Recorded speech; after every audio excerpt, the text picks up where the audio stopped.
CTET 2026 की math की कक्षा में आप सभी भाइयों बहनों का स्वागत है। 150 प्रश्न जिसमें जो है गणित एवं शिक्षण विधि दोनों की बात हमने की थी। हर 3 क्वेश्चन या 4 क्वेश्चन के बाद एक क्वेश्चन जरूर यहाँ से पेपर में रहेगा। आइए चलते हैं सीरीज के 75वें प्रश्न को लेके। यदि 4.004 और 6.121 के योगफल में से 2.027 और 4.450 के योगफल को घटाया जाए तो प्राप्त परिणाम क्या होगा। देखिए, सबसे पहले इसका योगफल आपको करना है, फिर इसका और इसका योगफल करना है और बड़े में से छोटे को घटाना है, उसी का परिणाम। ऑप्शन हमने नहीं दिया है क्योंकि मैथ में करने के बाद ऑप्शन आना चाहिए। अब देखिए 4.004 दशमलव के जगह पे ही दशमलव लिखते हैं। 6.121 योगफल कर लीजिए। 4 1 5 2 1 4 6 10 10.125। यहाँ पे इसका योगफल कर लीजिए 2.027 प्लस 4 दशमलव के नीचे ही दशमलव रहेगा 450। आइए देख लेते हैं। ये 7 हुआ, 5 2 7 हुआ, 4 हुआ, 4 2 6 हुआ, 6.477। अब कह रहा है कि इसमें से इसको घटाया जाए। कोई दिक्कत नहीं भैया, 10.125 में से घटाना है। दशमलव के नीचे दशमलव रखिए और फिर 477, ये दसवां सौवां हजारवां और यहाँ इकाई है, इस बात की भी जानकारी होनी चाहिए। घटा दीजिए, 5 में से 7 जाएगा नहीं तो 15 में से 7 जाए 8, 15 में से 7 जाए कितना होगा 8। यहाँ पे हासिल आपने यहाँ से लिया है तो 11 में से 7 जाए 4। अभी भी आपने यहाँ से हासिल लिया है तो यहाँ पे कितना बचा 10, एक है ना। और चूंकि यह जो है छोटा है, यह बड़ा है तो 10 में से 4 जाए 6। सारी चीजें यहां से गई हैं। 9 में से 6 जाए 3 तो 3.648 आपका ये आंसर होगा। जिस ऑप्शन में रहेगा उस पर टिक कर दीजिएगा। बात आपको समझ में आ गई होगी। चलते हैं अगले प्रश्न की तरफ। 4 अंकों की एक संख्या 3465 में पहले और चौथे स्थान के अंकों को आपस में बदला गया और दूसरे और तीसरे स्थान के अंकों को भी आपस में बदला गया। इस प्रकार एक नई संख्या प्राप्त हुई। नई और पुरानी संख्या का योगफल क्या होगा। देखिए यहाँ पे पहले और चौथे स्थान के अंकों को आपस में बदला गया। आपके पास जो आपके पास संख्या है वो 3465 है। पहले और चौथे को आपस में बदला गया। नई संख्या जो बनेगी, नई संख्या बनेगी तो चौथा वाला जो है कहाँ पे आ जाएगा, पहले वाले पे आ जाएगा। अब पहला वाला कहाँ चला जाएगा, चौथे वाले पे चला जाएगा।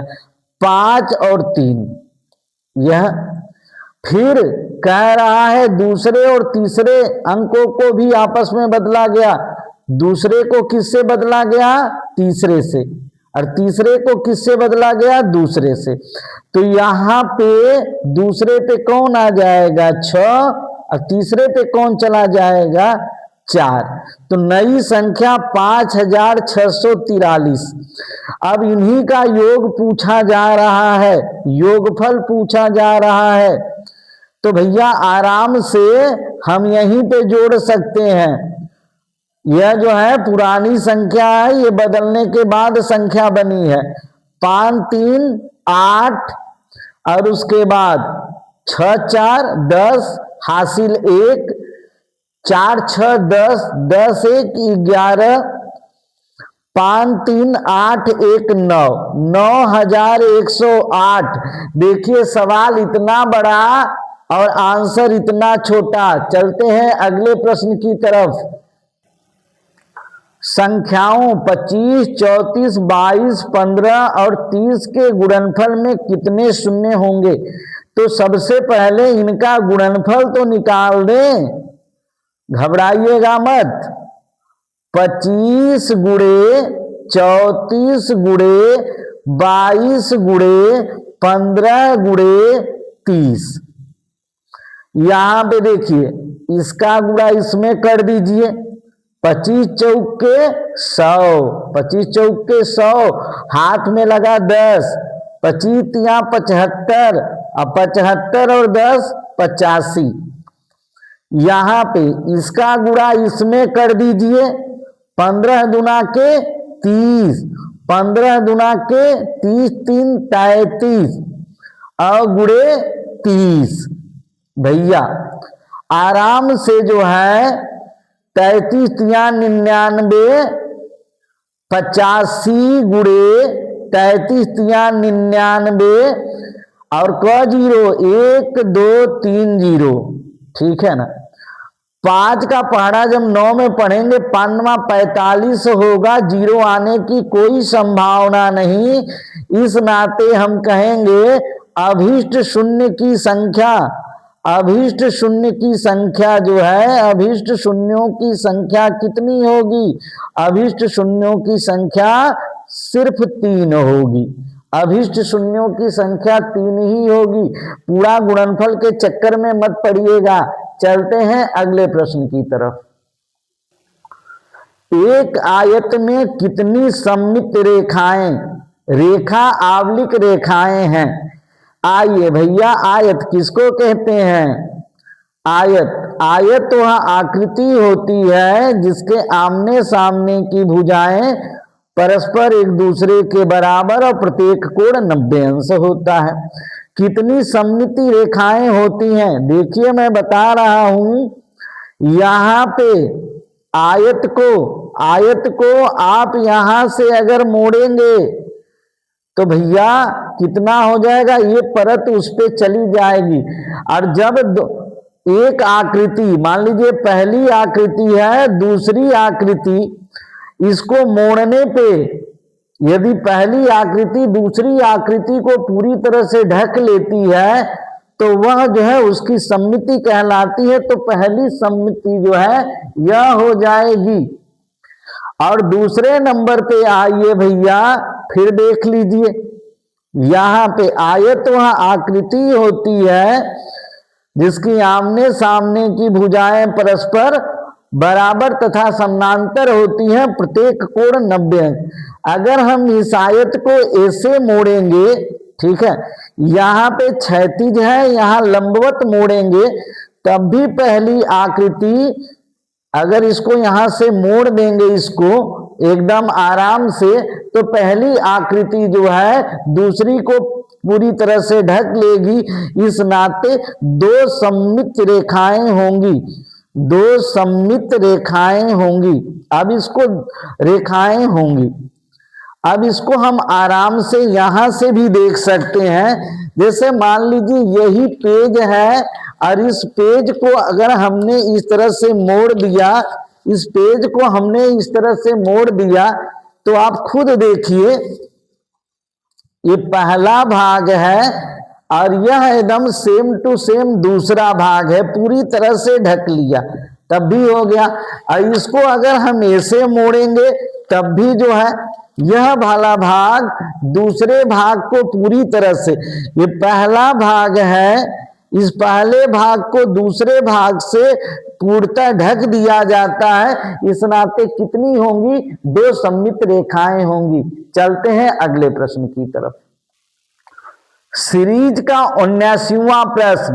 मध्यावकाश के समय राधा की 4 सखियों ने देखा वह कोई चपातियां नहीं लाई हैं। लाई है, राधा कोई चपाती नहीं लाई है, इसलिए उसकी 3 सखियों में से प्रत्येक ने उसे 1/4 चपाती दी, शेष सखी ने आधी चपाती उसे दे दी। उसके पास कितनी चपाती हो गई? राधा के पास सखियां कितनी थी भैया? राधा के पास सखियां, आपको मालूम है सखियां कितनी थी? 4 थी। चारों ने देखा बेचारी हमारी राधा चपाती नहीं लाई है, इसलिए 3 सखियों ने में से प्रत्येक ने उसे 1/4 चपाती दी। चपाती मतलब रोटी का 1/4 टुकड़ा पहली सखी ने, दूसरी सखी ने भी 1/4 टुकड़ा, तीसरी सखी ने भी 1/, लेकिन शेष सखी अर्थात 4 में से 3 दे दी और एक सखी ने उसको आधी चपाती उसे दे दी।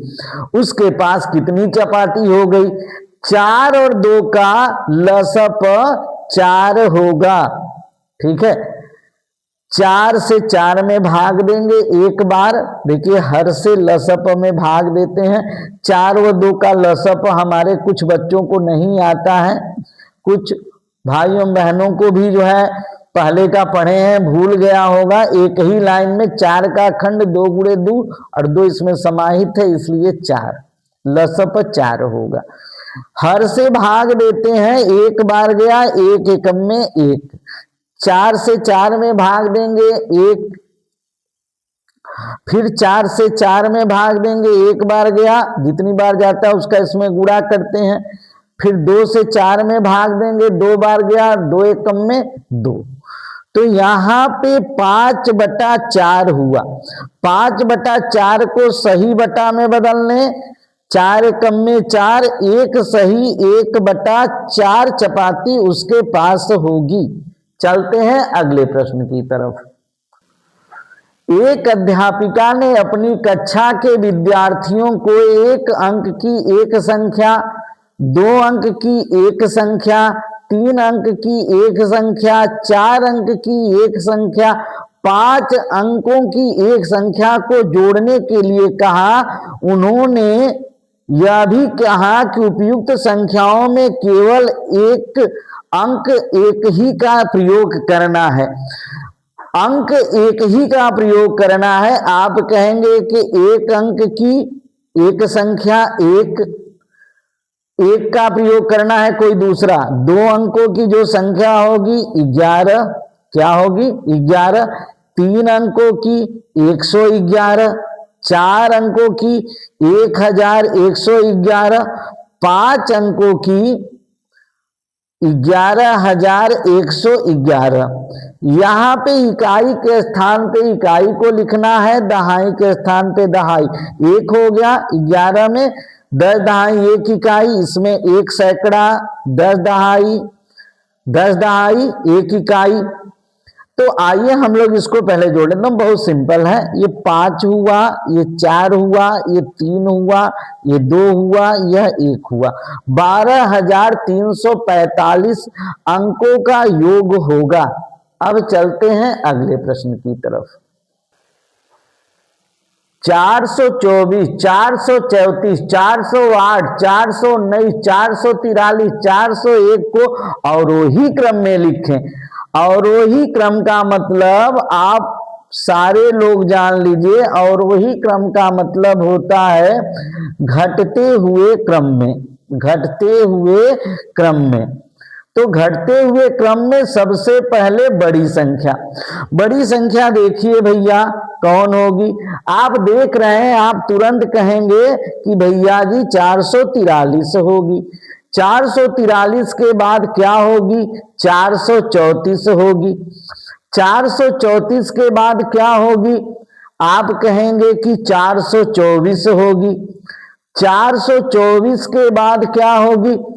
424 के बाद जो है 419 होगी।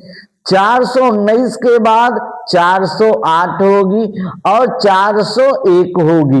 यह अवरोही क्रम है, इसको हम घटता हुआ क्रम कहते हैं। बहुत से भाई और बहन आरोही और अवरोही में घबरा जाते हैं, ठीक है। और मतलब उतरते हुए क्रम में, तो उतरने का मतलब बड़े से छोटे की तरफ। अब चलते हैं अगले प्रश्न की तरफ। एक घन के एक फलक का परिमाप 40 सेंटीमीटर है, इसके सभी किनारों की लंबाई का योगफल सेंटीमीटर में क्या होगा। देखिए भैया, सबसे पहले थोड़ा सा घन बना लेते हैं। घन वह आकृति होती है जिसकी सभी भुजाएं जो है क्या होती हैं, बराबर होती हैं। लूडो की गोटी घन का सबसे बढ़िया एग्जाम्पल है, लूडो की गोटी। और आपसे पूछा जा सकता है फलकों की संख्या और किनारों की संख्या भी पूछी जा सकती है। जिस कमरे में आप रहते हैं वह भी कभी कभी घनाकार कमरा ही होता है। देखिए एक फलक ये है, अब फलकें बिल्कुल वर्गाकार हैं। एक, ये दो, यह तीन, यह चार, यह नीचे वाला पांच, ये ऊपर वाला छह फलके हैं एक फलक। एक फलक का मतलब वह पूरी तरह से क्या, वर्गाकार फलक है भैया। वर्गाकार फलक का जो है परिमाप कितना है, 40 सेंटीमीटर है। आप कहेंगे सर ऐसी 6 फलकें जो है जोड़ के घन बनाया जा सकता है। तो भैया वर्ग का परिमाप तो आप लोग जानते हैं ना, 4a बराबर 40, तो a बराबर कितना हो जाएगा, 10।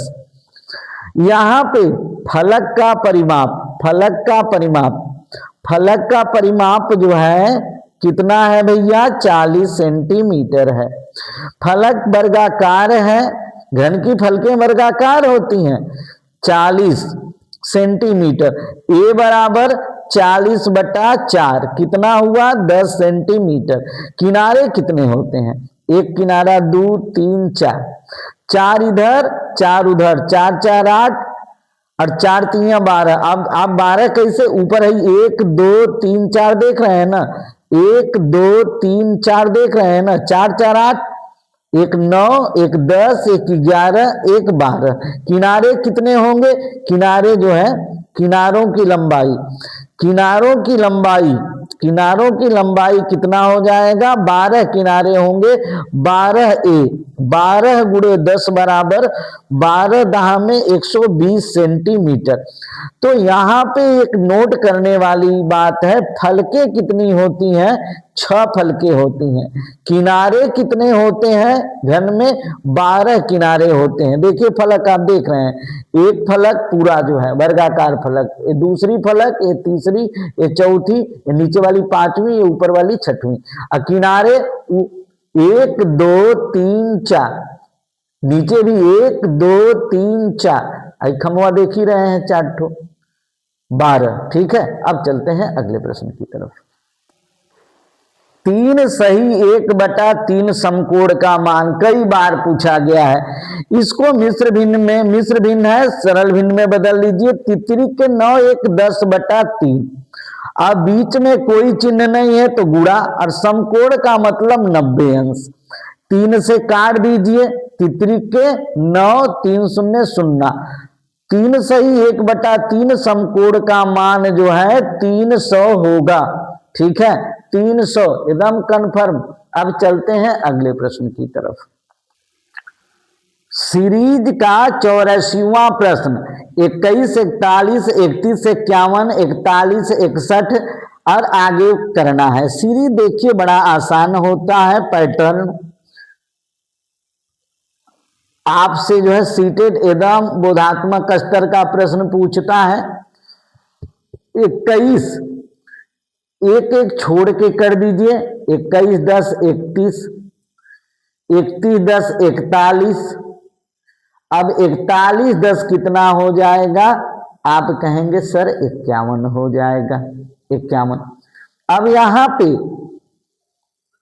41 10 51,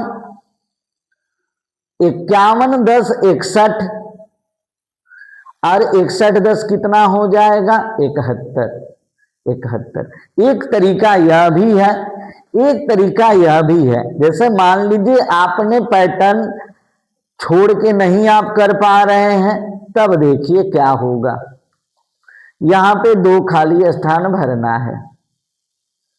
21 20 41, 41 में से 10 जाए 31, 31 20 51, 51 में से 10 जाए 41।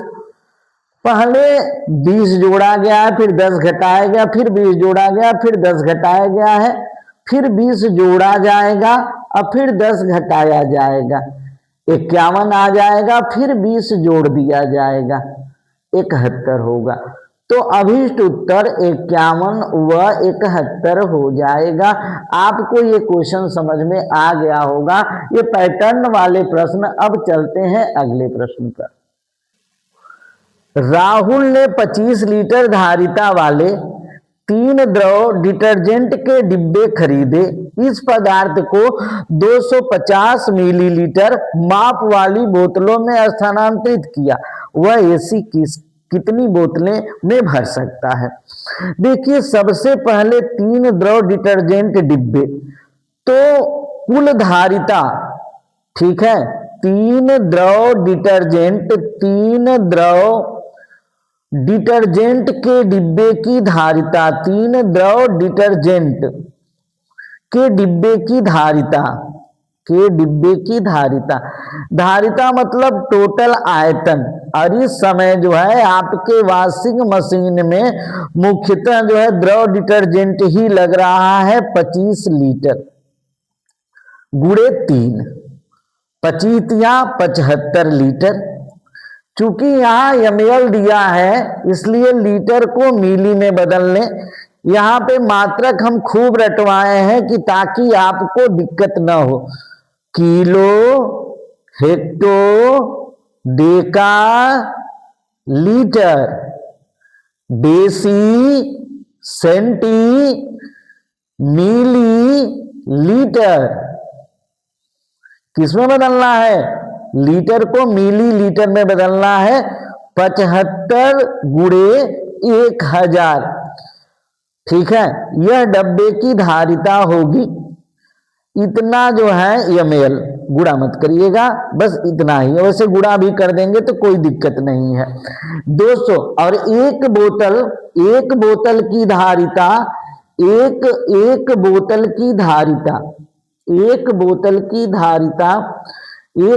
की धारिता भैया कितना है? 250 ml है। बोतलों की संख्या आप क्या कहेंगे? कुल धारिता में 75 गुणे 1000 बड़की तीनों द्रव डिटर्जेंट की धारिता है, उसमें 250 ml की भाग दे दीजिए आराम से।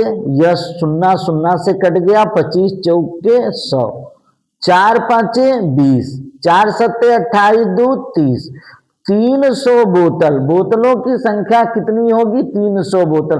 कितना आसान क्वेश्चन है। अब चलते हैं अगले प्रश्न की तरफ। एक बढ़ई को 12 मीटर लंबे एक फट्टे को 10 बराबर भागों में काटना है। यदि एक बार काटने में 2 मिनट 15 सेकंड का समय लगता है तो फट्टे को 10 समान टुकड़ों को प्राप्त करने के लिए कितना समय लगेगा? देखिए, मान लीजिए एक फट्टा है, इसको जो है 2 टुकड़ों में काटना रहेगा तो एक ही बार काटा जाएगा। एक टुकड़ा इधर का, एक टुकड़ा इधर का हो जाएगा। 3 बार अगर काटना रहेगा, 3 टुकड़ों में विभक्त करना रहेगा तो 2 बार काटना पड़ेगा। उसी तरह से ये फट्टा है, लंबाई जितनी भी हो 12 मीटर, तो इसको 10 बराबर में काटना है तो 1 2 3 4 5 6 7 8 9। देखिए, एक टुकड़ा, 2 टुकड़ा, 3 टुकड़ा, 4 5 6 7 8 9 10, 9 बार ही काटना पड़ा। 1 2 3 4 5 6 7 8 9। तो जितना टुकड़ा बनाना होता उससे एक बार कम काटना पड़ता है। एक बार काटने का समय दिया है सवाल में, देख लीजिए, 2 मिनट 15 सेकंड। एक बार काटने का समय 2 मिनट 15 सेकंड, 2 मिनट 15 सेकंड, ठीक है। तो 10 टुकड़ा बनाना है तो 9 बार काटने का समय, 10 बार मत भूल के भी मत करिएगा, 9 बार में 10 बार हो जाएगा। 2 मिनट 15 सेकेंड गुणे 9, गुणे 9, 15 नवा कितना हो गया? 225 सेकेंड। पहले कर लीजिए फिर 15 नवा 135, सॉरी 135 सेकेंड, 135 सेकेंड हुआ। और 9 दूना 18, 18 मिनट प्लस 135 सेकेंड। लेकिन 135 सेकेंड जो है बहुत अच्छा आंसर नहीं, 135 सेकेंड तो होता ही नहीं है, तो 60 से भाग दे दीजिए 135 में, 60 गुना के 120, 18 मिनट। और आप कहेंगे कि 2 मिनट और 120, 135 में जब 60 से भाग देंगे, 60 गुना के 120, 15 बचा, तो 2 मिनट और यहां पे 15 सेकेंड। अब भैया कितना हुआ?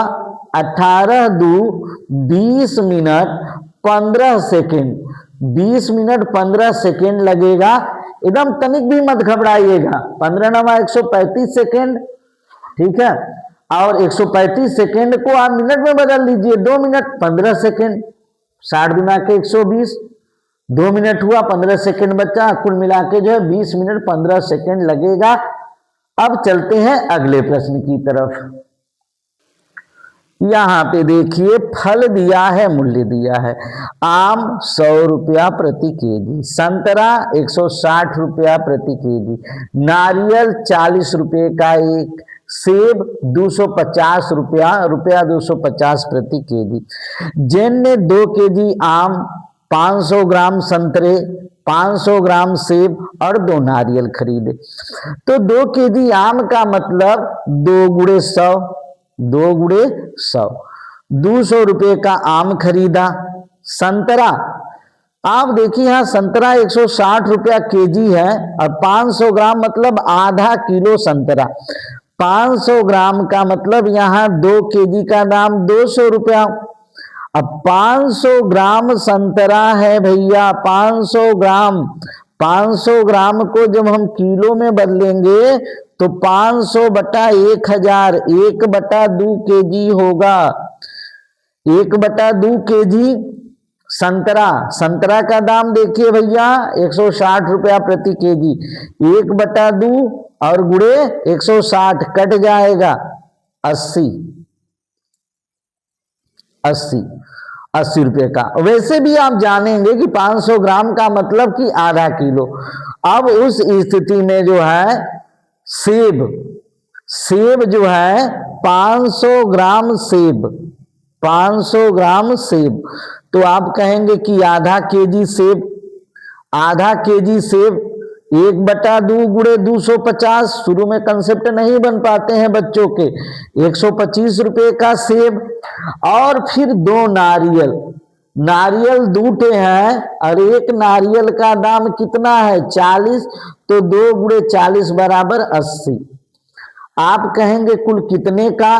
200 रुपये का आम हो गया, 80 रुपया का आपका क्या हो गया? संतरा हो गया, 125 रुपये का आपका सेब हो गया, 80 रुपये का नारियल, तो 280। अब सबको जोड़ दीजिए, मैथ वाला तो जोड़ेगा भाई, 280, 125, 80, ये 5 हुआ, 8 2 10 8, 18 हुआ 485 रुपया। लेकिन जो रोज मार्केटिंग करता है वह जो है आम 2 केजी, तो क्या कहेगा 200 रुपये का आम हुआ। संतरा 500 ग्राम, जो जल्दी से करेगा वो कहेगा कि संतरा 80 रुपये का हो गया। फिर उसके बाद जो है 500 ग्राम सेब, तो आप कहेगा 125 रुपये का 500 ग्राम सेब हो गया। फिर उसके बाद 2 नारियल, 40 गुना के 80, टोटल जोड़ देगा 280 और 80, 360, 460 और 25, 485 रुपया। तो दोनों तरीके से आसान है।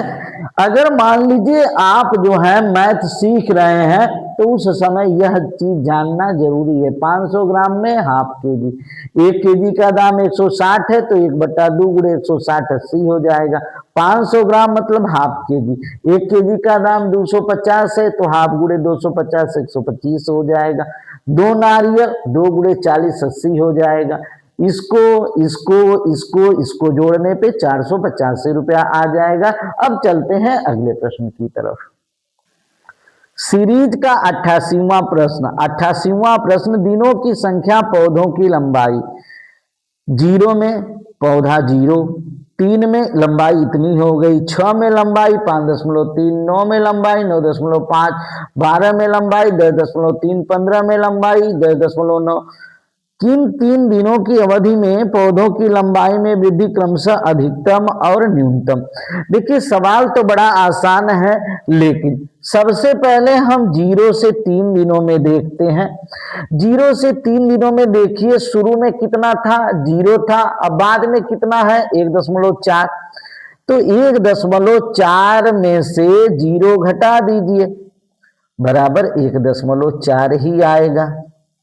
फिर देखिए 3 से 6, तीसरे दिन कितनी लंबाई थी, छठे दिन कितनी लंबाई थी, छठे दिन 5.3 है, इसमें से 1.4 से करके घटाइएगा। 13 में से 4 जाए 9 हुआ, 13 में से 4 जाए 9 हुआ, और यहां पे क्या हुआ भैया 4, 4 में से 1 जाए 3, 3.9। आप कहेंगे सर 3.9, 6 से 9वें दिन के बीच में, 9वें दिन में कितना है 9.5, और छठवें दिन यहां दिया ही है 5.3। अब देखिए 9.5 में से 5.3 घटा दीजिए, 5 में से 3 जाए 2, 9 में से 5 जाए 4, 4.2। अब देखिए 9 से 12 वाला, देखिए 9 वाला 9.5 है, अब 12 वाला 10.3 है। तो आप कहेंगे सर अब हमको मालूम हो गया, 10.3 में से 9.5 घटा दीजिए, 13 में से 5 जाए 8 होगा, यहाँ पे 0.8, 0.8।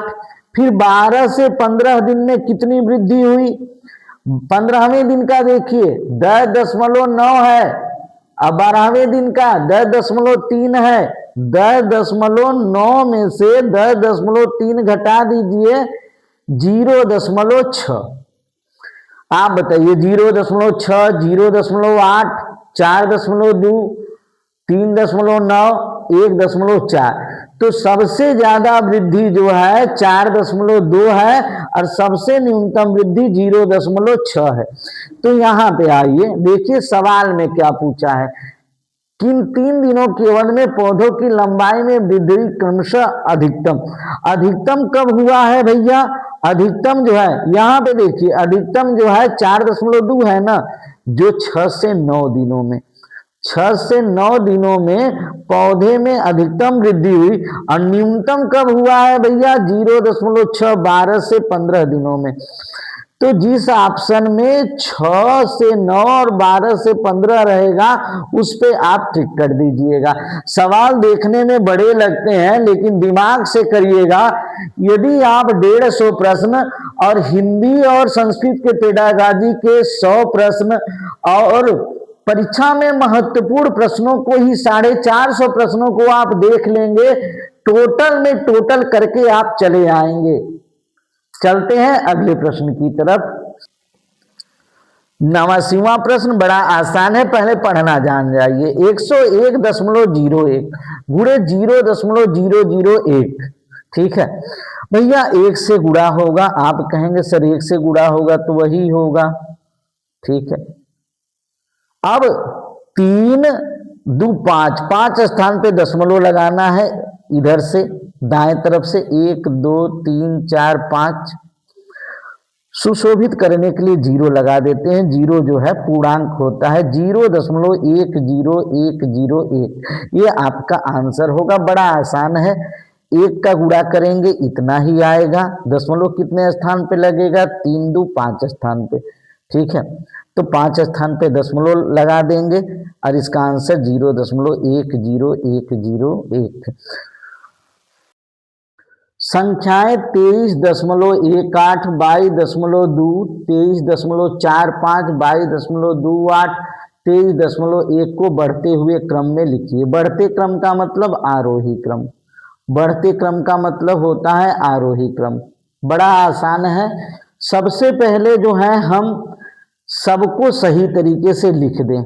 आरोही क्रम, पहले संख्याओं को लिख दें। 23.18 दसवां सौवा तक है, 22.2 है तो 0 अपने मन से बढ़ा लीजिए। फिर 23.45, जितना मन करे उतना 0 बढ़ा सकते हैं, 22.28 और 23.10। यह अब बराबर हो गया। अब दशमलव हटा के देख लीजिए सबसे छोटी कौन है। अब यहाँ पे आरोही क्रम में लिखने पर, आरोही क्रम में लिखने पर, आरोही क्रम में लिखने पर घबराइएगा मत। आरोही क्रम में लिखने, बहुत से लोग गलती कर देते हैं। अब देखिए 2318 दशमलव हटा के पढ़ रहे हैं, 2220, 2345, 2228 और 2310। इसमें जो है ये 300 है, ये 300 है, ये 300 है और यही जो है दोनों जो है 200 वाले हैं। ठीक है, तो इसमें सबसे छोटा जो है 22.2 होगा, जो दूसरे नंबर पे है 22.2। उससे बड़ा कौन होगा? आप कहेंगे 22.28 वाला उससे बड़ा होगा। अब देखिए 2318, 2345, 2310, आप कहेंगे सर ये वाला होगा, तो 23.1।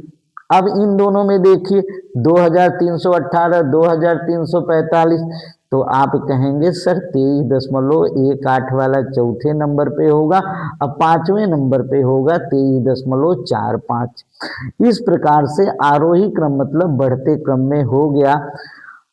और आप इसी प्रकार से जो है वीडियो देखिए और 450 प्रश्न सिर्फ देंगे और हर तीसरा क्वेश्चन हमारा क्वेश्चन होगा।